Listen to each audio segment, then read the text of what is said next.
Next, अभी NCERT की different अलग अलग रिएक्शंस है, उसमें बहुत ही सिंपली तुम प्रोडक्ट फाइंड कर सकते हो। जैसे नेक्स्ट अगर मैं करूँ Friedel crafts reactions of anisole, anisole की फ्रीडल क्राफ्ट रिएक्शन करता हूँ तो इधर एनिसोल प्रेजेंट है, एनिसोल में ये OCH3 हाईली एक्टिवेटिंग है। इधर मैं अल्काइलेशन का एक एग्जांपल लेता हूँ CH3Cl in presence of anhydrous AlCl3 gives. Product find करो, इसका क्या आएगा। एक से ज़्यादा अगर आ रहा है तो एक से ज़्यादा प्रोडक्ट मेंशन करना है। और एक एग्जांपल इसमें मैं लेता हूँ फ्रीडल क्राफ्ट असाइलेशन का। नेक्स्ट मैं इधर कर देता हूँ OCH3 CH3 CH2, थोड़ा सा अलग एग्जांपल देता हूँ COCl in presence of AlCl3 followed by water भी होता है इधर। फिर भी तुम्हें आंसर वही करना है, वाटर से फॉलोड हो या ना हो। नेक्स्ट, ठीक है, इधर तो प्रोडक्ट लिखने हैं, नाइट्रेशन भी कर देते हैं, nitration of anisole. Next third reaction में कर देता हूँ nitration of anisole, nitration of anisole. Anisole के देखो नाइट्रेशन में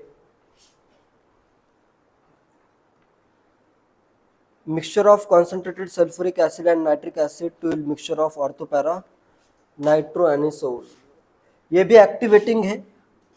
इधर मैं OCH3 करता हूँ और इधर HNO3 H2SO4,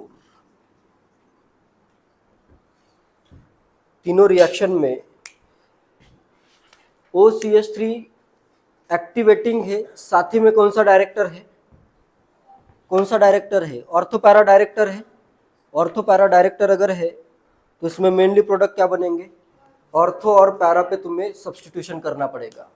उसमें भी मेजर कौन सा होगा, पैरा प्रोडक्ट मेजर होगा। जैसे फर्स्ट रिएक्शन में क्या होगा, फर्स्ट रिएक्शन के प्रोडक्ट के लिए एनिसोल है, इसके मैं मेजर प्रोडक्ट चाहे तो पहले ड्रॉ कर देता हूँ। पैरा पे क्या होगा, क्या आएगा, मिथाइल ग्रुप आ जाएगा CH3, और साथ में सेकेंड प्रोडक्ट क्या फॉर्म होगा, OCH3 के साथ इधर ऑर्थो पे क्या आएगा, CH3। क्लियर है, ये अपना मेजर है, पैरा वाला मेजर है। नेक्स्ट इधर क्या बनेगा, इधर आएगा OCH3 और पैरा पे कौन सा ग्रुप आएगा, COCH2 CH3 ग्रुप आ जाएगा। इधर पैरा पे आएगा COCH2 CH3। अलग अलग वे में लिखा जा सकता है इसको, COCH2 CH3 भी लिखते हो तो कोई प्रॉब्लम नहीं है। और यही ग्रुप कहाँ पे आ सकता है, और OCH3 है इधर, ऑर्थो पे भी आ सकता है, तो इधर आ जाएगा ये COCH2 CH3। इसमें भी पैरा वाला प्रोडक्ट ही क्या है, मेजर है। नाइट्रेशन भी कहाँ पे होगा, अभी ऑर्थो और पैरा पे ही होगा। पैरा पे करता हूँ नाइट्रेशन HNO3 H2SO4 के प्रेजेंस में। एनिसोल और फेनॉल में फेनॉल बहुत ज़्यादा और भी ज़्यादा रिएक्टिव होता है, ठीक है। तो इधर मैं एनिसोल करता हूँ OCH3, इसके पैरा पे para nitro anisole is the major product and ortho nitro anisole is the minor product. OCH3 है, ortho nitrophenol is the minor product. Clear है,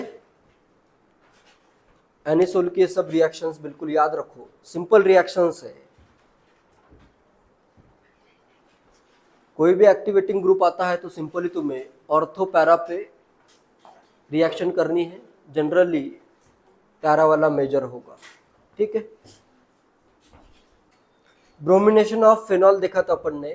bromination of phenol normal example है। Chlorination के लिए भी तुम simply same rule follow कर सकते हो, ठीक है। जो एनसीईआरटी में गिवन है ब्रोमिनेशन के लिए, वो तुम क्लोरीनेशन के लिए भी फॉलो करो। क्वेश्चन आया है अभी अब तक ब्रोमिनेशन पे ही जो एग्जाम्पल आता है मेंशन होता है। आंसर अगर करना ही है क्लोरीनेशन का भी सेम ही आंसर करना पड़ेगा तुम्हें, ठीक है। वाटर है और क्लोरीन अगर है तो तुम्हें क्लोरीन और वाटर के प्रेजेंस में फिर ट्राई क्लोरो बनाना पड़ेगा, ठीक है। लो पोलैरिटी का अगर सॉल्वेंट प्रेजेंट है तो तुम्हें सिर्फ पैरा या फिर ऑर्थो पे एक ही बार क्लोरीनेशन करना पड़ेगा, मोनो क्लोरो प्रोडक्ट फॉर्म होंगे फिर, ठीक है। सेम लॉजिक, मेजर अगर पूछा है तो पैरा ही मेजर होगा। सेलेक्टिविटी रिएक्टिविटी का यहाँ पे प्रिंसिपल यूज ही नहीं होता है, अभी ये थोड़ी ना चल रहा है। थोड़ा सा डिफरेंस आएगा परसेंटेज में, लेकिन जो मेजर है वो प्रोडक्ट चेंज नहीं होगा, ठीक है। क्लियर है, यहां तक क्लियर है। नेक्स्ट अभी फेनॉल की रिएक्शंस में ब्रोमिनेशन हो गया था, ब्रोमिनेशन ऑफ फेनॉल। नेक्स्ट देखते हैं नाइट्रेशन ऑफ फेनॉल। फेनॉल भी देखो बहुत रिएक्टिव है। OH group is more powerful plus M group. OH group क्या करेगा, अभी पावरफुल प्लस M ग्रुप है। नेक्स्ट करता हूं मैं नाइट्रेशन ऑफ फेनॉल, ये बहुत इंपॉर्टेंट है।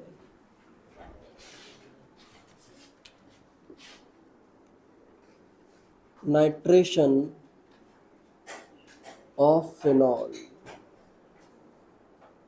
फेनॉल जो है बहुत ज़्यादा रिएक्टिव है, तो इसमें अगर मुझे सिर्फ एक ही नाइट्रेशन करना है, ये फेनॉल है, इसका नाइट्रेशन करने के लिए डाइल्यूट नाइट्रिक एसिड भी अगर लेते हो फिर भी नाइट्रेशन हो जाएगा, ठीक है। नॉर्मल बेंजीन के लिए क्या यूज होता है, mixture of HNO3 and H2SO4। यहाँ पे सिर्फ सिंपली अगर डाइल्यूट नाइट्रिक एसिड भी अगर यूज करते हो फिर भी नाइट्रेशन होगा। पॉइंट लिखो, with dilute nitric acid, with dilute nitric acid at low temperature, with dilute nitric acid at low temperature 298 Kelvin, phenol yields a mixture of 298 Kelvin, phenols yields a mixture of, क्या बनेंगे product, dilute HNO3।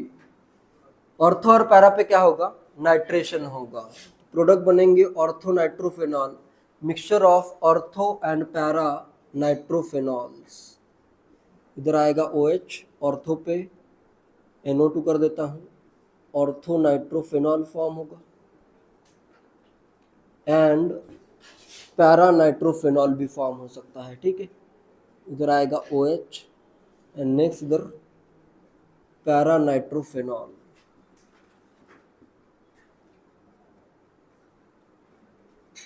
Clear है, ये भी reaction important है। Next ये जो product form हुए हैं इनको सेपरेट करने के लिए कौन सा मेथड यूज होगा, orthonitrophenol and paranitrophenol can be separated using steam distillation का यूज होता है, ठीक है। तो बस इतना लिखो, दे कैन बी सेपरेटेड, चाहे तो ऐसे एरो करो, दे can be separated bye steam distillation, they can be separated by steam distillation। कि मेंस में एक क्वेश्चन आया था, nitration of phenol with dilute nitric acid, they can be, point नोट कर लिया, they can be separated by steam distillation. Mains में question आ चुका है, when phenol is reacted with dilute nitric acid it gives two products which can be separated by, फिर उसके method दिए हैं। अगर तुम्हें रिएक्शन ही नहीं पता है या फिर मेथड नहीं पता है तो आंसर नहीं आएगा। अभी तो तुम्हें प्रोडक्ट भी पता है क्या आ रहे हैं और तुम इजीली इसका मेथड भी याद रख सकते हो, ठीक है। कौन सा स्टीम वोलाटाइल है इसमें, ऑर्थोनाइट्रोफेनॉल स्टीम वोलाटाइल है या पैरानाइट्रोफेनॉल स्टीम वोलाटाइल है। स्टीम वोलाटाइल मतलब स्टीम के साथ किसका वेपराइजेशन होगा, ऑर्थोनाइट्रोफेनॉल में किस टाइप की हाइड्रोजन बॉन्डिंग है, इधर इंट्रामोलिकुलर हाइड्रोजन बॉन्डिंग है, मॉलिक्यूल के बीच में ही हाइड्रोजन बॉन्ड फॉर्म हो रहा है। इसमें तो अलग अलग इंटरमोलिकुलर होगा, अलग अलग मॉलिक्यूल्स में, तो इनको इनके मॉलिक्यूल्स को सेपरेट करना थोड़ा सा डिफिकल्ट है। इसके मॉलिक्यूल में क्या हो रहा है, अपने ही मॉलिक्यूल में intramolecular H bonding, because of intramolecular H bonding it is steam volatile, it is steam volatile. चाहे तो ये भी नोट करके रखो, ortho nitrophenol is steam volatile. Next, अगर यहाँ पे मैं कॉन्सेंट्रेटेड नाइट्रिक एसिड अगर यूज करता हूँ तो उस केस में in presence of concentrated nitric acid conc HNO3 करता हूँ, इसमें 2 ऑर्थो और 1 पैरा, तीनों जगह पे क्या होता है, नाइट्रेशन होता है। तो इधर क्या फॉर्म होगा, 2,4,6 ट्राई नाइट्रोफेनॉल फॉर्म हो जाएगा। इधर आएगा OH। कॉन्सेंट्रेटेड नाइट्रिक एसिड के प्रेजेंस में तुम्हें तीनों पोजीशन पे क्या करना है, नाइट्रेशन करना है। ये रिएक्शन बिल्कुल याद रखो, 2,4,6 ट्राई नाइट्रोफेनॉल फॉर्म होता है, या इसी को क्या कहा जाता है, क्या कहा जाता है, पिक्रिक एसिड कहा जाता है। ठीक है, 2,4,6 ट्राई नाइट्रोफेनॉल का ही कॉमन नेम क्या है, पिक्रिक एसिड। बहुत ही कॉमनली ये नेम यूज होता है, तो बिल्कुल याद रखो इसको। ठीक है, पिक्रिक एसिड का स्ट्रक्चर क्या है, ये स्ट्रक्चर है।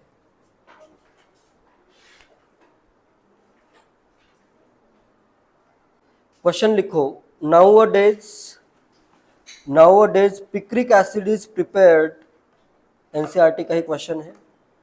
Nowadays picric acid is prepared by treating phenol, picric acid is prepared by treating phenol first with concentrated sulfuric acid, first with concentrated sulfuric acid, which converts it to treating phenol first with conc sulfuric acid, which converts it to phenol 2,4 disulfonic acid, which converts it to phenol 2,4 disulfonic acid, and then with phenol 2,4 disulfonic acid, and then with concentrated nitric acid, and then with concentrated nitric acid to get, and then with concentrated nitric acid to get 2,4,6 trinitrophenol, and with concentrated nitric acid to get 2,4,6 trinitrophenol. Can you write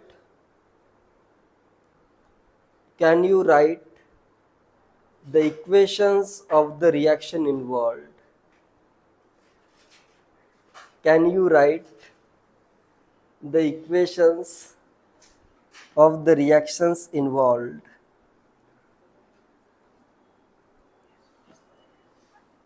क्या आएगा answer?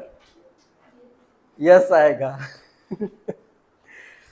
Question अगर पूछा है लिख सकते हो क्या, तो तुम क्या कहोगे, हाँ लिख सकते हैं। लेकिन इसमें ऐसे नहीं कहा है कि लिख सकते हो या नहीं, ये नहीं कहा है, लिखना पड़ेगा, ये है। ठीक है, लिखो equations. Can you right equations of the reaction involve? Yes.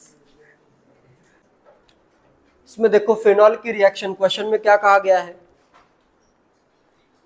nowadays picric acid is prepared by treating phenol first with concentrated sulfuric acid which converts it to phenol 2,4 disulfonic acid। Phenol की reaction करो concentrated sulphuric acid के साथ, conc H2SO4 के साथ। इसका product क्या होगा, product उन्होंने मेंशन किया है, फेनॉल है, इसके 2 और 4 पे क्या है, इसका 1 है तो ये 2 होगा। डाइसल्फोनिक एसिड है तो इधर क्या आएगा, और एक आएगा SO3H, 1 2 3 4, 2,4 फेनॉल 2,4 डाइसल्फोनिक एसिड। इसको फर्दर अगर ट्रीट करते हो कॉन्सेंट्रेटेड नाइट्रिक एसिड के साथ, तो क्या प्रोडक्ट बन जाएगा, 2,4,6 ट्राई नाइट्रोफेनॉल या फिर 2,4,6 ट्राई नाइट्रोफेनॉल या पिक्रिक एसिड यहाँ पे फॉर्म हो जाएगा। क्लियर है?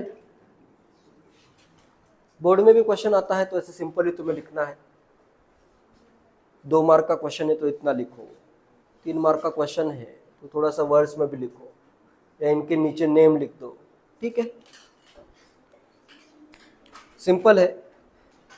इसमें क्या हो रहा है, SO3H भी क्या है, डीसल्फोनेशन भी इजीली होता है, डीसल्फोनेशन भी करना बहुत ज्यादा टफ नहीं है। तो यहाँ पे NO2 एज ए इलेक्ट्रोफाइल होगा और यहाँ पे ये SO3H as a old electrophile remove हो जाएगा। क्लियर है ये? यहाँ पे मैकेनिज्म की जरूरत नहीं है, इतना समझ लो बस। इलेक्ट्रोफाइल कौन सा होता है, NO2 प्लस नाइट्रोनियम आयन, और नॉर्मल नाइट्रेशन में क्या होता है, H प्लस रिमूव होता है। यहाँ पे क्या रिमूव होगा, SO3H प्लस रिमूव हो जाएगा, ठीक है। क्लियर है ये? डीसल्फोनेशन होगा यहाँ पे, जिससे इस ग्रुप के जगह पे ये ग्रुप आ रहा है, ठीक है। NO2 प्लस का ऐसे अटैक मैकेनिज्म शो भी करना है तो कर सकते हो। NO2 प्लस का अटैक होगा, SO3H प्लस रिमूव हो जाएगा। क्लियर है? बाकी जो नॉर्मल रिएक्शंस अपन ने देखी है, मैक्सिमम में क्या रिमूव कर रहे थे अपन, H प्लस रिमूव हो रहा था, ठीक है। यहाँ पे SO3H प्लस SO3H सब पे पॉजिटिव चार्ज ये रिमूव होगा, ठीक है।